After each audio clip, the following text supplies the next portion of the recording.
Hello, everybody, and welcome to a new episode of the Indie Diaries podcast, showing the human stories behind indie game development. This is your loyal Indie Diaries and host, Anthony L. Wolf, and this is episode 71 with Lee Sargent from Raguthra Studios. Now, this episode is about, a lot of nostalgia, a lot of creativity, a lot of things that have to do with following your own heart and following your own dreams and why that is important and what difference that makes in the grand scheme of things. So I hope you guys enjoy it. But before we get into the episode, I want to shout out to my amazing patrons, Zugini, Fishpandev, and Peleg. You guys are incredible. Thank you for your support every month. And listeners, this is a listener-supported show, of course, so if you want to support the show and see more content like this, you can go to patreon.com/TheIndieDiarist and you can check out my amazing tiers, which start from as little as £1.25 per month, I believe it is. I'll have to double check it, but if it is that one, I will leave this clip as it is. So yeah, but now let's get into the episode with Indie Diary number 71 with Lee Sargent from Raguthra Studios. All right, hello everybody, and welcome to a new episode of the Indie Diaries podcast. As you know, I'm Anthony Wolf, your host, and with me today is Lee from, well, you're going to have to help me say the name of your studio, but is it Raguthra or Raguthra? Okay, Raguthra. Yeah, okay. I've heard many pronunciations, so okay. It was my guess, but I didn't want to butcher it. So yeah, all right, perfect. No. So Lee kindly got in touch because I put out a call for guests during for the summer slots. So now he's here, and he got in touch with the team, and well, I'll let you speak about it, Lee. So say a few things about yourself, what you do, where you're based, and what you're working on right now. Yeah, awesome. Okay, so yes, part of a small indie startup, Raguthra Studios, which is an interesting name because it is a completely made-up name.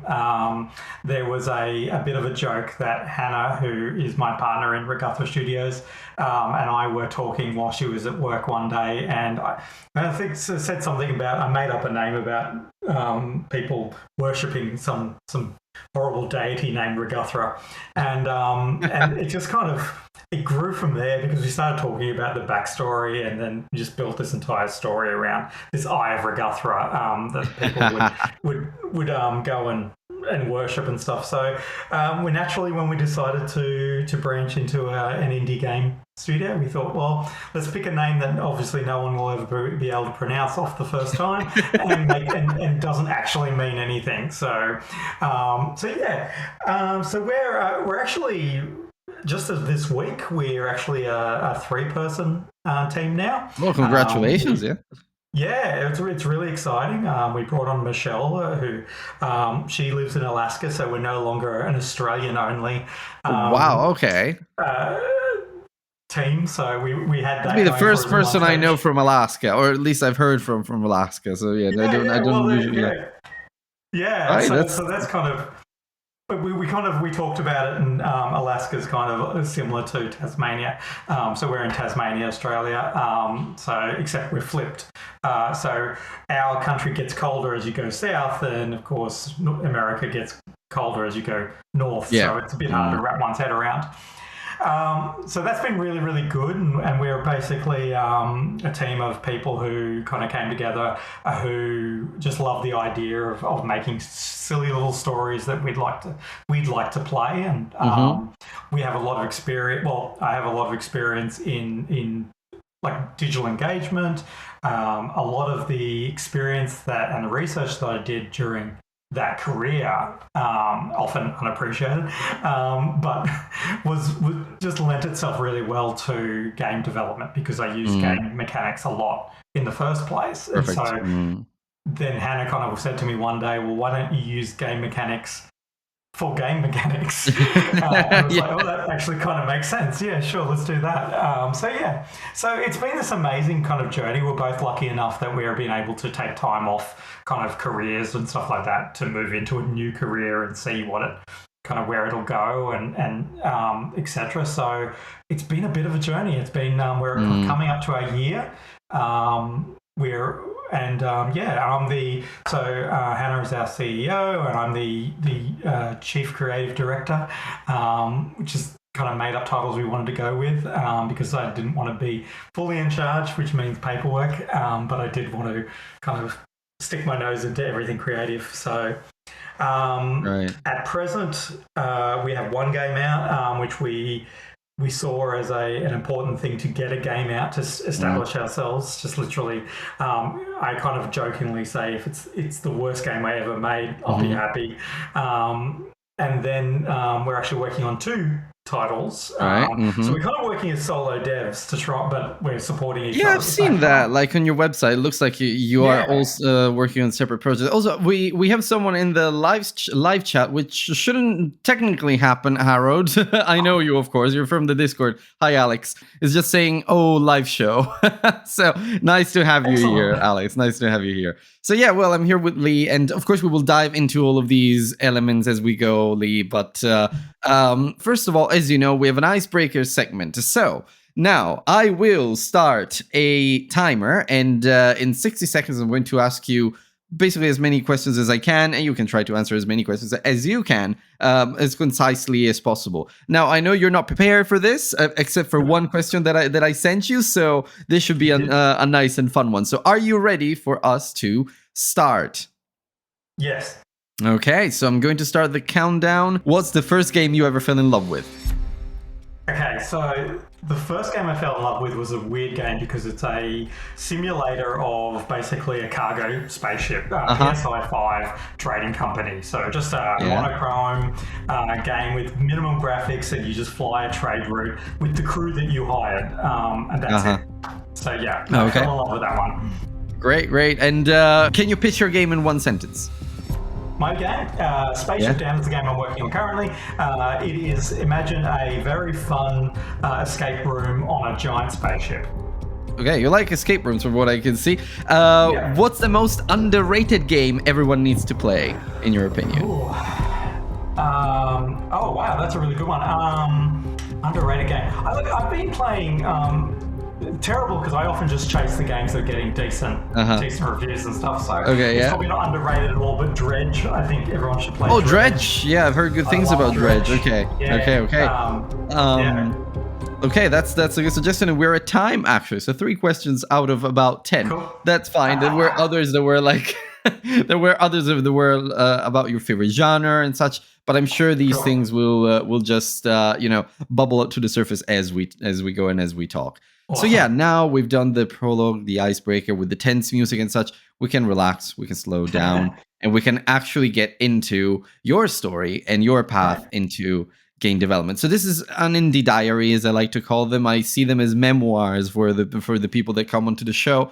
So let's start from the beginning. Let's start from the origins, as I like to call them. And so for chapter 1, let's talk about your first memories with video games. So what is the earliest memory that you have when it comes to video games? I'm going to horribly age myself here. Pong.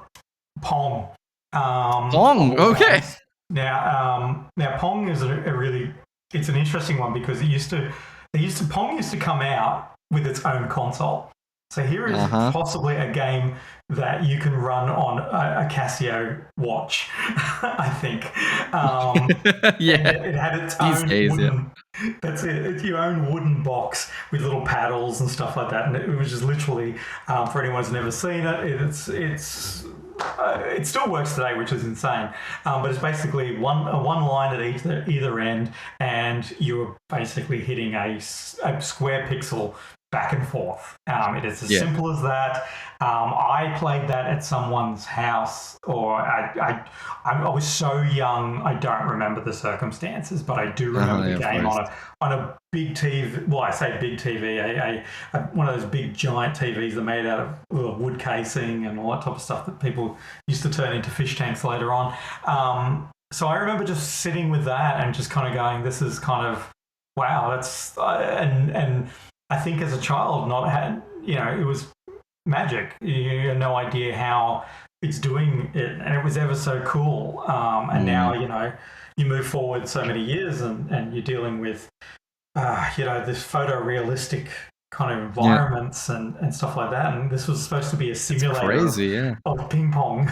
Exactly, and it's crazy when you see the technical jump and the technical leap that we did since then. Like, it's now you get games like Expedition 33, and they are absolutely beautiful and super inspired.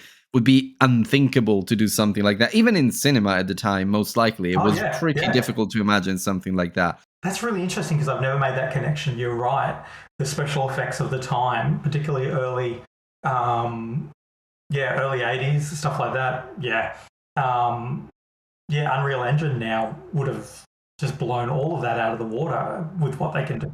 Yeah, absolutely. Well, of course there were the odd Star Wars and Alien. They had beautiful special effects and whatnot, but at the same time, I mean, they were kind of limited at the time in cinema as well for what they could do. All practical, exactly. And today we have these incredible, far-reaching and sprawling environments with living ecosystems within, and all of that. It's just insane how far we've come. Tron, the epitome of computer game movies at the time, was hand painted. It's true. I remember that. There was very little computer in there. There was a lot of hand painting animation to replicate that. So that it's fascinating, kind of how far we've come and how much I would. And funny enough, I saw a video just this morning that talked about. I don't remember who it was from, but I can probably find it. But the guy, the person who was talking on camera, I think it was a podcast or something like that. But the person who was talking on camera, they were talking about how we kinda lost the beauty of pre-rendered backgrounds in games, and that you remind me of that because you made me think of that because you talked about hand painted in Tron and such. At the beginning in games in the PS1 era, we had pre-rendered possibly hand painted backgrounds as well. Like they were just fixed, pre-rendered there. I remember all the Final Fantasy IX, all the beautiful camera angles. And this person explained how developers at the time, they were studying cinematography, they were studying painting, just to create that sense of perspective and just the best camera angle for the most dramatic effect. And yes, it is true. Maybe we did we did lose a little bit of the hand painted process, but we did evolve in other ways. Oh no, 100%, and what we can do today compared to what we could do. But I'm also reminded of Prince of Persia. There's a book out written by the gentleman who designed Prince of Persia, and it's just his diary from the time. And it's really interesting because they talk about painting, like literally tracing photos to get the prince's movements so natural, which no one was doing at that time. And it still holds up today, I think. The Prince of Persia movement, I think if stop and change directions, is still it feels very natural. Yes. It feels very natural. It's true. It's insane. Some of the games from the early age, when you look at them, it's amazing how they still hold up today. They could be made by a small indie team like you guys, and with perfect animations and perfect environments and such. Some of them you can't even tell they're that old, which I think is incredible. Well, I mean, it's interesting too, because from our point of view, obviously our games are pixel games. They are inspired by, for most of the part, the games I played when I was younger. But I was kind of amazed because a heavy influence for me is the Sierra Online, Let's Just Do Larry, Space Quest, all of those games. And you go back and look at particularly the first editions of each of those games, and there's like 14 scenes or like 7 locations. But when I was playing, say, Leisure Suit Larry as a kid, it felt like an entire world. But there's literally only like 7 places you can visit in there, and they're just all one screens. I think storytelling and that joy of kind of just the creating that experience is what we focus on and what we try and take away from that. So yeah, we're definitely not. There's very little which is hugely polished with the stuff that we do. We're all about getting that experience and that game. Yeah, the game experience, the story, the characters. You should be able to burst into tears laughing. With simple graphics, simple things. If it's the story is strong enough. I agree. And that's not definitely like I don't have the skill sets to do a Mass Effect, for instance. Like I don't have that rendering, and I don't have that, and I don't think I ever would be interested in kind of getting there. I don't think I'll ever do a first-person shooter or anything like that. I like the niche that I'm looking at, but Mass Effect again. It's like this whole element of here's a game series that moved me. And I experienced, and and say what anyone wants to about the end of the game. This journey you go on, and I think that's the most important thing about gaming. It's this kind of what is your experience? Like, what do you? There was I can't remember what the game was. It was one of the first-person shooters. It was probably one of the Tom Clancy ones. So and so pick whichever that could be. But I remember playing it through and. At the end, you're walking out of this kind of area, and it was just such a experience. There was such an emotional kind of wave, and it was just a pretty straightforward game. And it's not, it's something I don't think it even would have registered on the top 100 games or anything like that. But that single experience that it was able to kind of get me and let me live through. It really is inspiring, and it's that wonderful kind of thing where it's an art form, and being able to take part in that is really, really, it's a joy, particularly at this stage in my life and career, being able to kind of step into something like this and go, you know what, that's what a wonderful experience. There are writers who write amazing books that move you. There are people who write amazing songs that move you. And the idea of combining a lot of things at the same time is just wonderful. It's a wonderful joy to be able to kind of do that. And I like what you said about the fact that you just want to move people with writing, with the good storytelling, with good dialogue, burst into tears laughing and whatnot. Because I think there's I will mention one example that I think is very, very much in line with what you're saying, which is Thomas Was Alone. You can just feel. You can just feel with shapes. They're just squares or rectangles and shapes, and they make you feel stuff because the writing is so powerful and the characterization of each of those shapes is incredible. And I think that's like storytelling at its finest. Like you just need characters, and you need a story, and you need conflict, and that's all you need. And it doesn't matter how beautifully rendered it is on screen. Of course, it's a value add because I'm not going to say that playing Expedition 33 would be a better experience without all the beautiful art style that they put into game and all the inspired things they put into the game. But it is still effective. I mean, the story in itself is still strong, and it would still work regardless of the graphical rendition and whatnot. So And I think like a Journey is a good example of that. Journey, yes, absolutely. Stylized graphics and no dialogue, but create this amazing experience and a story that goes with that. And I think that's the challenge, and I think that's they talk a lot about how Steam's overrun with asset flips and whatever. And I don't have anything as an asset user. I don't have anything against asset flips. But what I do have an issue with is lazy writing or lazy experience building. Just all those very weirdly polished looking like survival games are just absolute asset flips, and they have no soul to them. Soulless, exactly. Yeah. Whereas I go for an experience where, you know, and we said that about Dredge being, you know, one of my underrated, and it's not underrated. I'm sure it's highly praised. So I'm not sure why I went there. So the makers of Dredge, if they listen to this, maybe it's not underrated, but maybe it's not as popular as others. That's where you were going. Everyone should give it its due because it's amazing. But you know, games like that, and there's another one I cannot remember the name of it now, but you're basically climbing a mountain, and that's the game. It's like Summit or something like that. But essentially, you're climbing a mountain. I know a few games that have that formula. There's a short hike. There's the one about the cat in a big city. No, it's not those. But... Yeah, that's cute because it's basically the same formula, isn't it? You just have to find skills to climb up the building. So, which is I think is interesting. It's an interesting trend that I'm seeing.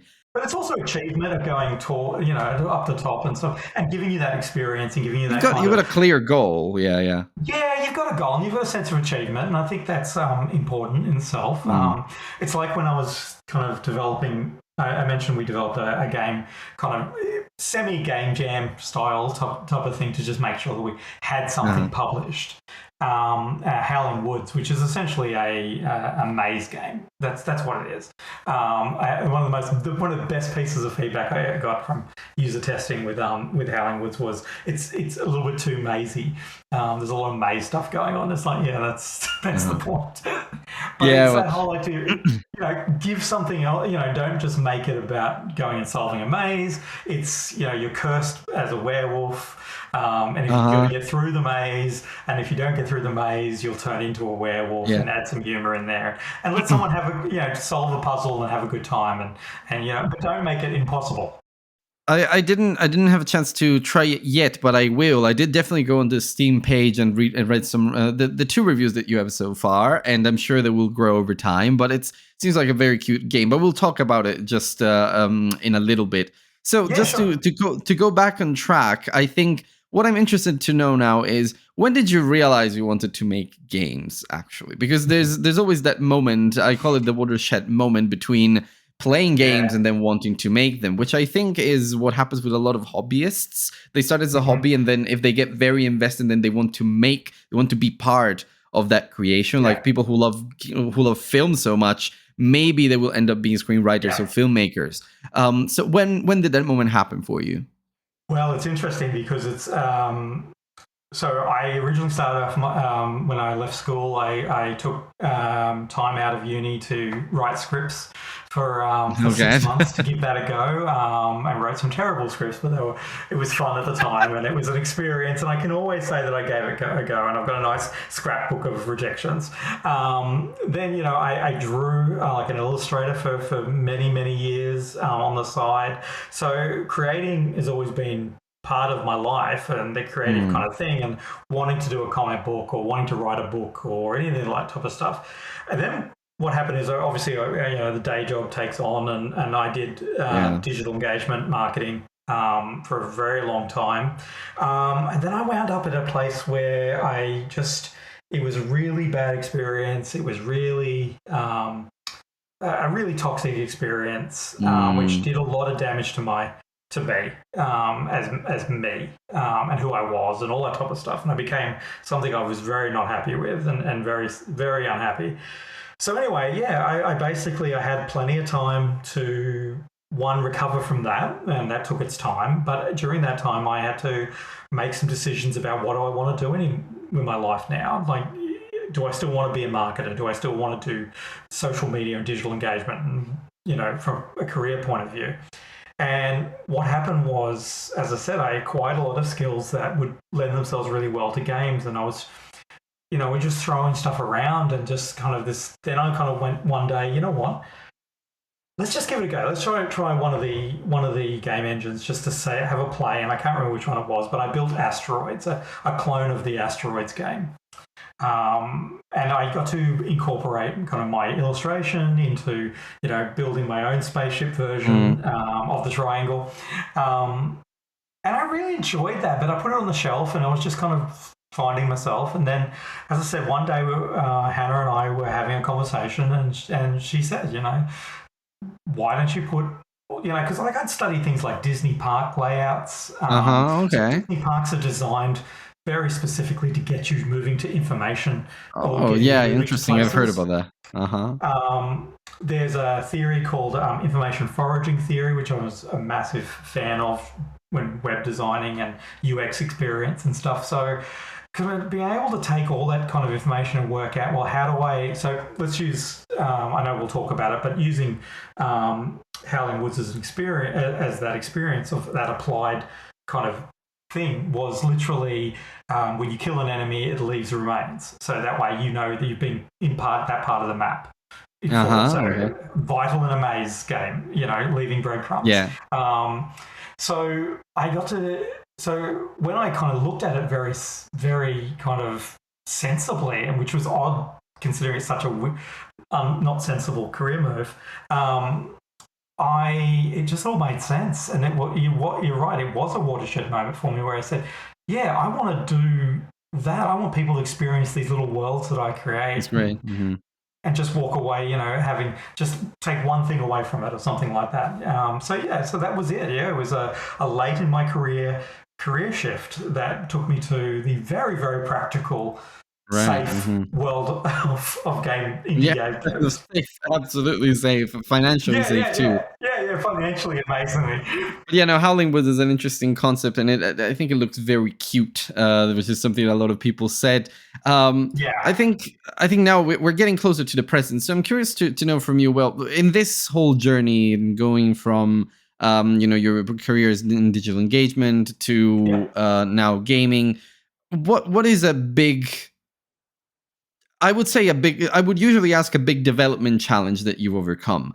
But in this case, maybe it could be anything else. It could be, what's a big challenge that you overcome in general? And how do you think it shaped your approach to making games specifically? Yeah. I think not having the programming skill sets that, I dabbled in everything. So dabble in Java and all that type of stuff was a very interesting kind of, because I was all set to go and learn Unity or I think it was Game Developer Pro or something like that, which is probably a little bit easier to get into. And it's kind of interesting, and I say this with love completely, and I really do say this with love, so I don't want anyone coming after me. RPG Maker MZ, which is essentially a block building kind of thing, which not a lot of great stuff comes out of it because it is designed for people to just kind of, put their fan fiction down and stuff like that. Yeah, absolutely. I love the idea of the almost junk food way of doing this, of kind of getting down and dirty in this system and learning everything I could about it so that I could make it do things that it doesn't do. And that's really, so I like to raise eyebrows when people kind of say, oh, you did that in RPG Maker. And it's like, it's this is amazing kind of. But RPG Maker is where To the Moon came from, and To the Moon is still today one of my favorite pieces of interactive storytelling. It's more, it's much more an interactive story than it is a game, but it still came out of RPG Maker, and it's one of my absolute favorite games ever. So yeah. If you've got a really good story and you've got a really RPG Maker is great. Yeah. Yeah, I think it's also for those puzzle experiences like your game for Howling Woods. Yeah, definitely. Mm-hmm. I mean, people hack it to be 3D and stuff like that. And I'm not interested in any of that. So it actually does a lot, and it does actually it lets me get to market a lot quicker than I wouldn't normally. And it's just, I think it's how you approach it, and that's the main thing. You approach it seriously, like you would kind of any.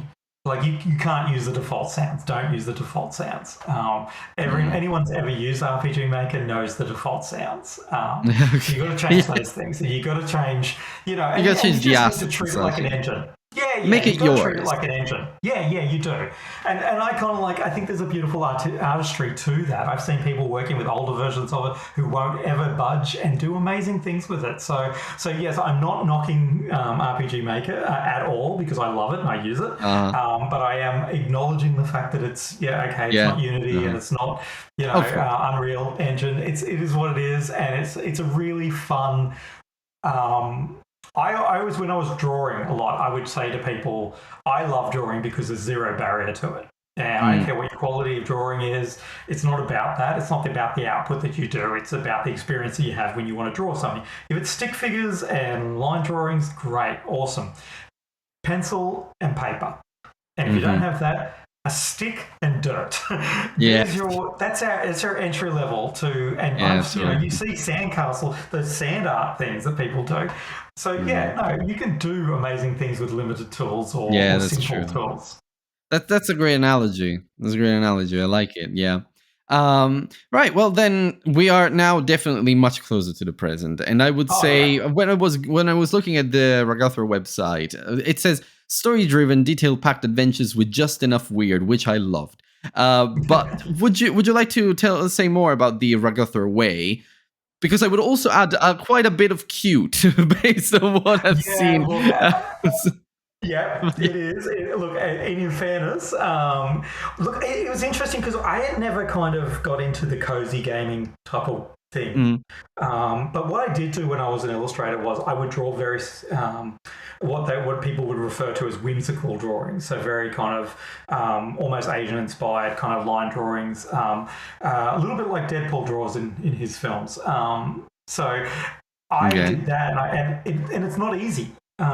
It's not easy to capture an image and have it recognizable in 5 lines, but there's a challenge to that, and it's beautiful.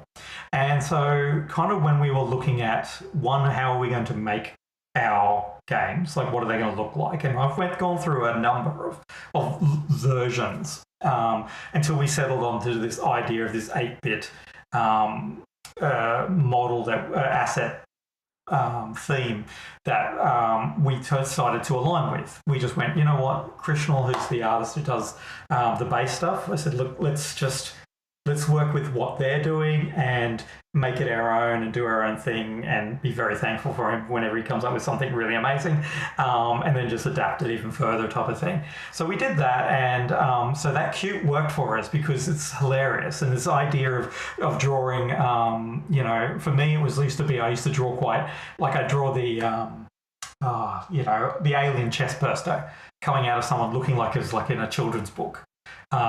There's this wonderful juxtaposition of that kind of thing. So the cute and then kind of the weird and stuff like that, which works fine for us. I like that. Like children's books. So, I think it makes sense. Makes a lot of sense. For adults, cozy for adults. Like there's nothing shocking or terrifying on our games. Despite the name of the studio being vaguely Lovecraftian. That's true actually. And he does show up in things, so it's kind of horrifying, but it's kind of fun at the same time because we make a lot of fun of it. But so yes, that's what we like, the idea of. So you're never going to get a AAA game from us. It's just not. Yeah, that's fine. I have no interest in it. Absolutely no interest in it. I like this idea of, you kind of come up with games like Day of the Tentacle or these kind of oddball ideas, and they're the games that I really love. Yeah, the strange ones, the ones that stand out. Yeah, just having to see, because the idea of the Curse of the Howling Woods, it sounds like a 40s kind of B-grade sci-fi film type of thing. That's what I'm going for, and that works great for me. I love that. Exactly. I think there's value in that. Yeah. Well, yeah, definitely. And I think Hannah, at the same time, brings a different mentality to it. She's a lot younger than I am, so she's actually bringing a whole different culture to it, which is really interesting. And so she's looking at things like, so her game that she's working on is Fractured Library, and it's all about a library which is smashed into pieces. And I've read the little synopsis. It's really, really clever, and she's been working on the concepts for that. I would never do that game. It's not me. It's totally her, and I love seeing that in her, seeing that in her game. And then she looks at something like silly, like Spaceship Down, which I'm working on, and there's just some silly stuff in there, which is so my humor.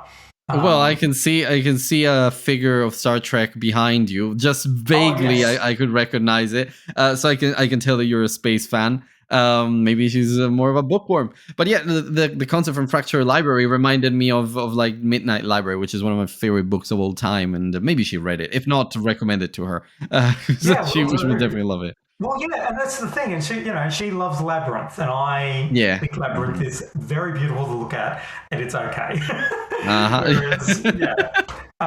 Whereas, give me a Star Trek or and that's just, so I think that works really well from the solo dev point of view of just working together. And I'll say, Hannah, read this. Does it make sense to you? And she goes, "You're insane." And it's like, yeah, that's what we're looking for. And you're insane. Go, can you, I really want this candle thing to work here. And it's like, okay, let's take a look at it.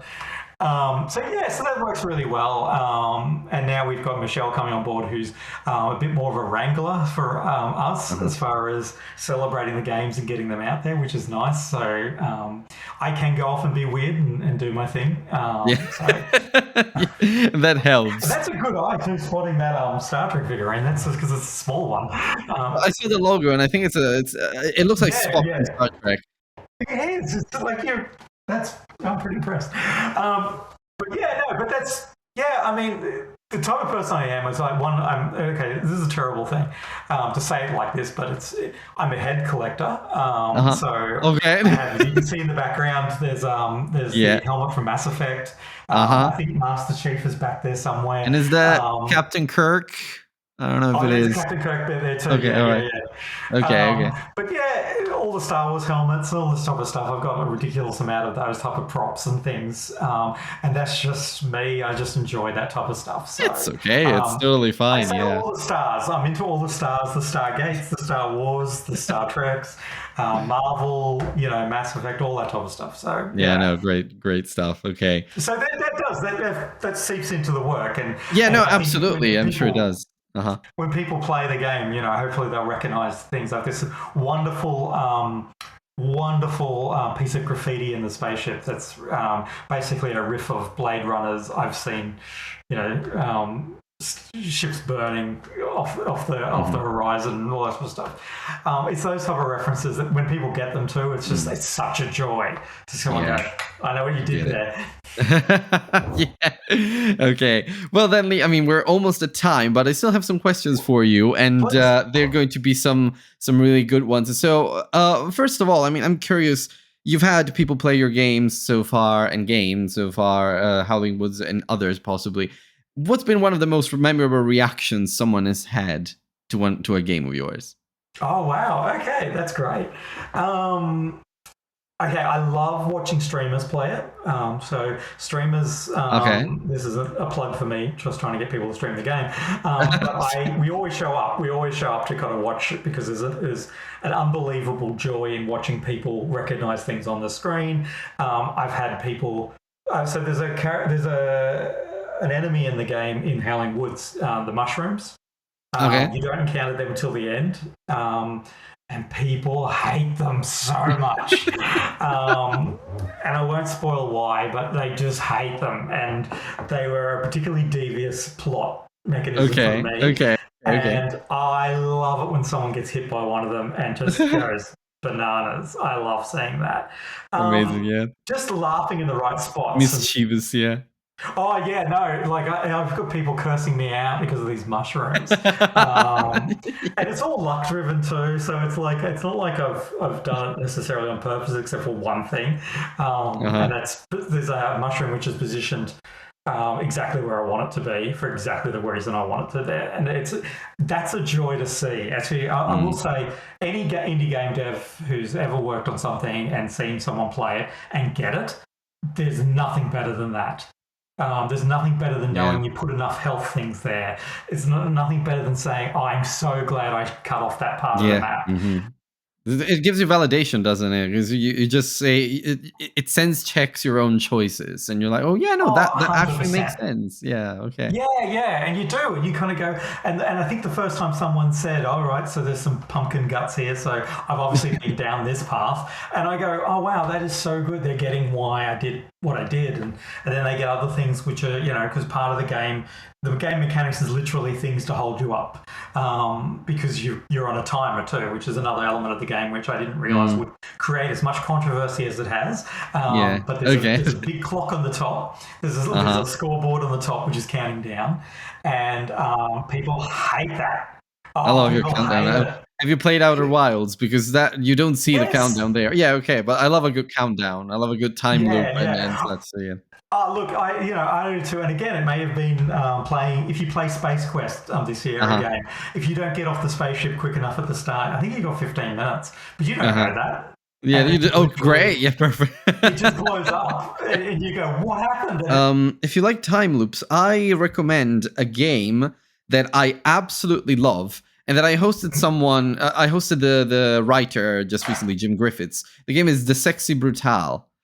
It's a game. It's the name of a casino of like a casino, and it's a game where the protagonist is basically stuck in a time loop, and they have to save the guests of a conscious time loop, and they have to save the guests of the casino, and prevent them from being murdered by the casino staff. But there's a lot more to it. The more you discover around these guests, the more you learn about the story of the protagonist and the story of the owner of the casino. And it's got a very interesting twist at the end. So I think that is one example of a beautiful time loop built in a masterful way. And I think you would enjoy it a lot. So yeah, I'm definitely going to check it out. It sounds amazing, actually. Yeah, it is amazing. I loved it. Any game which can make you really jealous is a great one. I think you'll find a lot there to inspire you too, if you like time loops. So yeah. Yeah, no, I love it. Well, I actually love the idea of it. Yeah.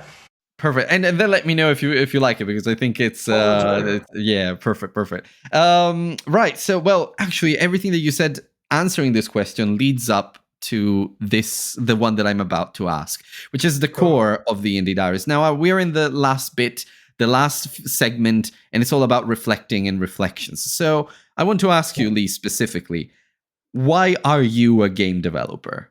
What drives you forward? I get up every morning and I have the best job in the world. Every morning I go to either a really large spaceship and build parts of it, or I go to a weird forest that's got werewolves running around and wolf whacking sticks. I get to help someone else build a magician's library that's got a shattered heart and all this type of stuff.